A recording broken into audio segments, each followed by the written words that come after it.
Hello, everyone. Welcome to today's program. Just give me a Yes, second. welcome everybody. Welcome to our program today. Please, if you're new to this channel and you haven't subscribed, go ahead and click the subscription button, click the like button, also click the notification bell so you can get a notification anytime we come live or anytime we post a new video. Today, we'll be talking about how to manage our in-laws. Yes. Yes, how do you manage your in-laws? In-laws are a blessing to every marriage. If you are lucky to still have in-laws who are still living, Yeah. that's just what you are. You are not just lucky, you're blessed. So we have to make sure that we make them an integral part of our lives. So what we're going to be doing today is trying to show you guys how to manage your in-laws, especially in cases where in-laws, not especially, if you don't manage your in-laws very well, and we're talking about parents, uncles, Yes. grandparents, siblings from the both sides of the relationship. Yeah. If you don't manage them well, it will wreck your relationship. One of the things that you need to do to make sure that you maintain the relationship with your in-laws and that it does not come and destroy your marriage, especially, is that you should never have a divided loyalty. Honestly, I wish there was a way we could explain this. We did a program where two of us took sides and we're trying to say, yes. but the reality, the truth, maybe we lied to you people in that program. Somebody was saying, no, parents are, I said, parents are more important. I think it was mothers. No, Yeah, it's the mother, mother no, and no, your mother, wife. wife. Yes, Yes, yes, who yes. comes first? Yes, maybe we Yeah. lied to you because the truth is that The wife your comes wife first. has to come first. Oh, yes. So don't have divided loyalty. Yes. You must just be loyal to To your one wife. person. When it comes to matters of in-laws, Yes. please make sure that your loyalty is to two of you. Honestly, Wife and husband. wife and husband. The wife has to be loyal to the husband. Yes. Husband has to be loyal to the wife. Remember, we're not talking about love. You love your parents, you love your in-laws, but when it comes to loyalty, your loyalty lies with your other Your half, spouse. your spouse. So don't have any divided loyalties. As we're talking about having divided loyalties, please, this is very important. Don't share your marital problems with your in-laws. It doesn't matter how bad it is. Both of you have to find a way of settling it between you. If you're having a quarrel or if you're having a fight, try and keep it away from them. Try as much as possible to keep it away from them. It's not healthy at all. You know why? If you guys have a quarrel or you fight, at the end of the day, the husband and the wife will make up and probably throw all that behind them. But the in-laws will never forget it. They would always go there and pick out what you guys did once in a while, and throw it at you. And that's not really good. That's not. So keep your marital problems as much as you can. As much as you can. Keep it away from them. Yeah, and this goes to people who you get angry and you go on social media and you begin to blast your relationship and begin to bring your families about it. You need to be very, very careful. Yeah. Now, another thing that you must do in managing relationship between you and your in-laws is that you need to discuss the role of your in-laws in your marriage. Don't assume that you already know. How about is my mother now? You know what you're supposed to do. No. Don't assume. Don't assume. No. Discuss the right to details of even when the kids start coming. Yes. What role is this person going to play in the kids? Even in some places, there are traditions, there are rules that you don't take it for granted. In some place like where I come from, the first son is named after the father of the husband. Yes. So such rules, it's not something that you come and start. If it's a problem, you guys need to sort it out before the kids come. Start coming. Yes. So you need to put all this on the table.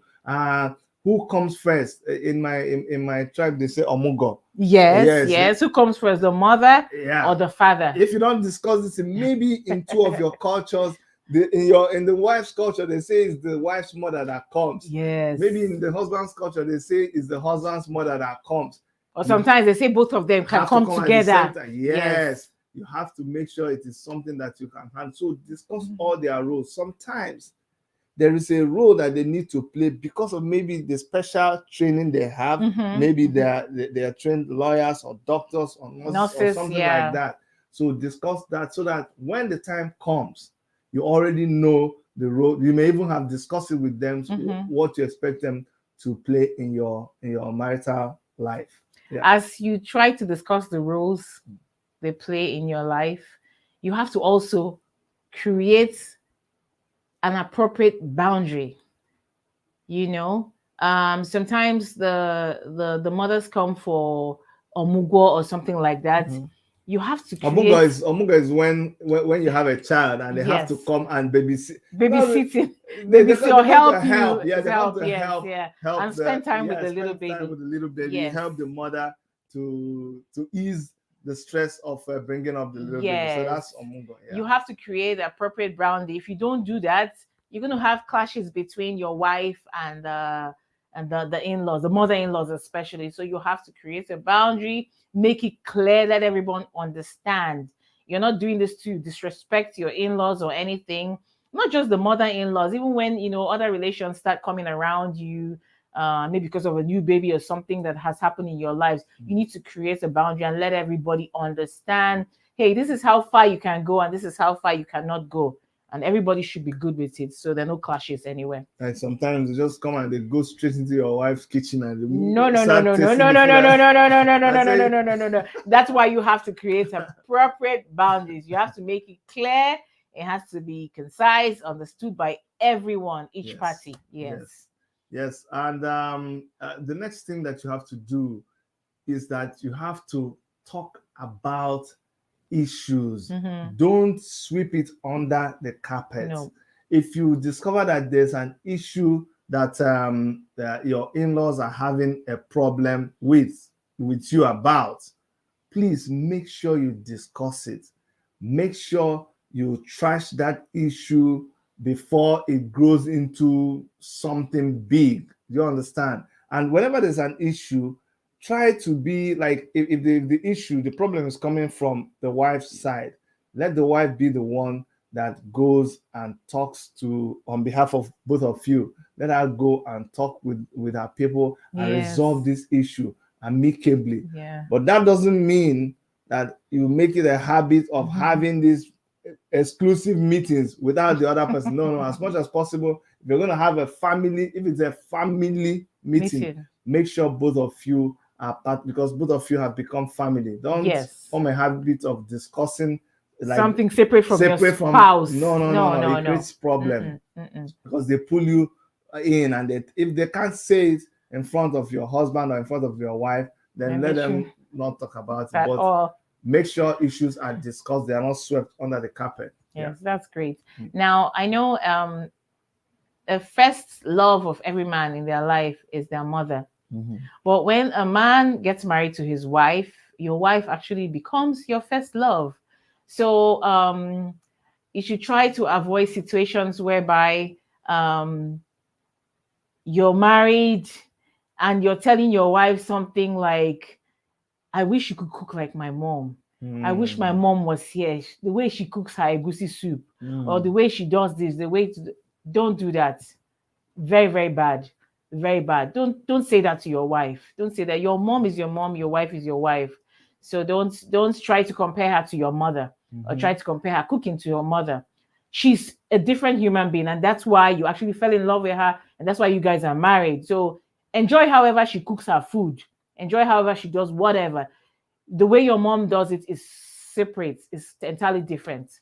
And for the guy, don't make the man feel like they always reminding them that, oh, your father used to do things a certain way. Yes. The way your father dresses, the way your father talks, the things that your father.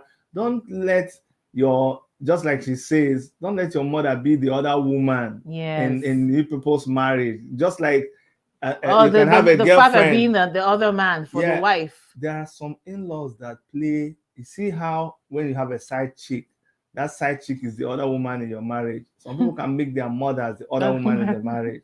And the same way, if there's a man that is causing problem within a marriage, you can make your father that The other other man man, in your yes, marriage. Don't yes. do it. It Don't, will don't. It can wreck your wife, can wreck your husband, exactly. emotionally, psychologically, and otherwise. Exactly. Yeah. Now, make sure also that you know your rules. You know the rules that guides you people's relationship. It's pretty much like when she said, draw boundaries. Yeah. Let there be set rules that guides the relationship between you and your parents. Like, and it's also like when we say talk about it, you guys have to decide when certain things are done and how they are done Yes. ahead of time. Yes. Let there be set rules. If you have these rules, and of course you make these rules based on your peculiar situations, maybe you are from different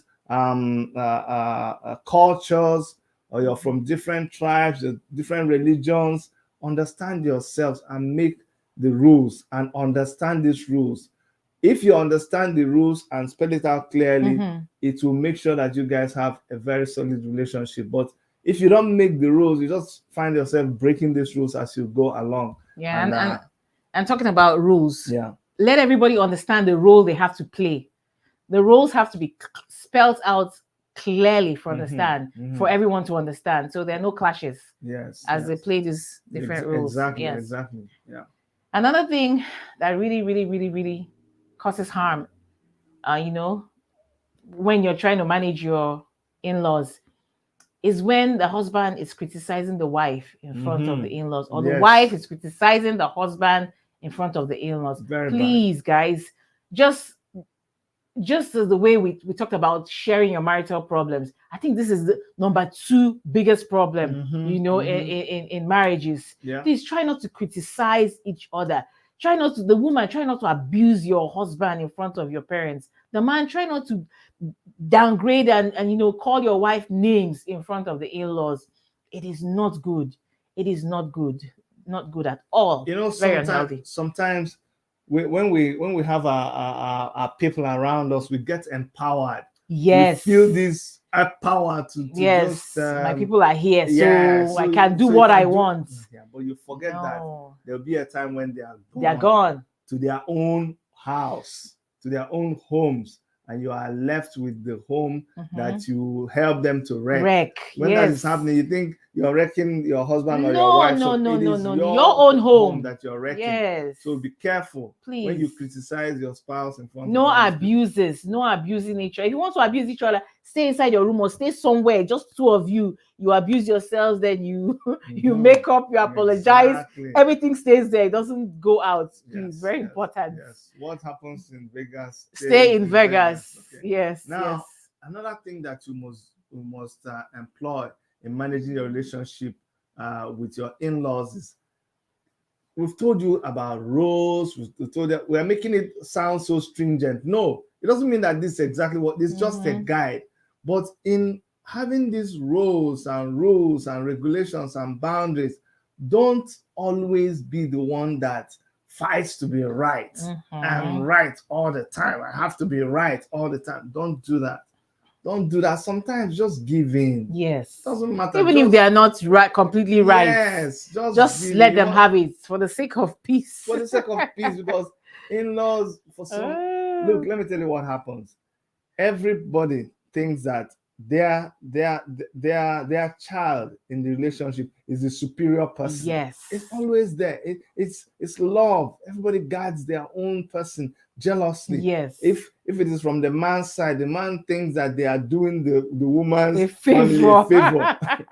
Now, the woman's side will be saying, we are doing the man's family a favor. We know all the people that came and we just rejected everybody and agreed to you. You people should be grateful that we even agreed. After all, how much did you even pay? So when all that is happening, allow them, let them have their way sometimes. Okay, as long as you don't let it cross the boundary where it begins to affect your people's relationship. Yeah. Now, Last but Yes. not the least, Yes. Yes. please leave the children out of all this. If you're having any squabbles with your in-laws, you're having any misunderstandings, you're trying to straighten things with them, you're having any arguments, do not involve your kids. See, the kids have a way they look at grandparents. There's Mm-hmm. this special Mm-hmm. love we have for Mm-hmm. grandparents. No matter what you do, they love their grandparents. No matter what's happening, they Yes. love their grandparents. Please let that love remain. Let them keep see the grandparents the way they see them, with so much love. Don't go and poison the children's mind and say, this grandparent is not good, this is not good, this is better. Don't do that. Let the kids have a pure heart. Let them remain like that. Let them, share the love with the Yeah. grandparents Grandpa, and do grandma. whatever they want to do with them. Don't involve them in all this. Sure. Please don't adulterate their minds Mm-hmm. when it comes to the in-laws. Somehow grandpas and grandmas, they love the kids so much. Yes, they love They can them. have their way with the kids. Yes. You've grown big and you've gone beyond their reach. They can't. You're not a grown up. So when you begin to have kids, they look at your kids and they see you again when you were small, and they can now begin to treat you like they used to treat. So there's that bond that Yes. is very strong between both of them. And when you come in between, it's not good. I just want to catch a comment. Okay. Pat Ayaba says, in all, put God first. Yes, Sure. absolutely. Sure. Absolutely. Yeah, He said kids and grandparents are 5 and 6. Yes. Yes. There's this special love Yes, you can't between even come them. in You between can't them come at between all. them. I just At it's, all. it's Yeah. very special. So don't involve them. Keep them off. Anyway, guys, that's our program for you guys today. We're going to keep doing this even as we lead to Valentine's Day. And there's always why we do this, because anytime you're getting close to celebration, like your anniversary, birthdays, Birthdays, that's when Christmas. it's always a time to take stock of your love life Yeah. and begin to review it. And we're hoping that programs like this help you to do a checklist. Mm-hmm. Is this what's happening? Are we doing this? Are we doing that? And if you learn anything from this series, please let us know. Drop a comment for us, share the video, let us know what you like and what you don't like, and we'll see you guys very soon. So from all of us, my name is Dr. Chidi. I'm Dr. Erica. All right, take care. Bye. Bye.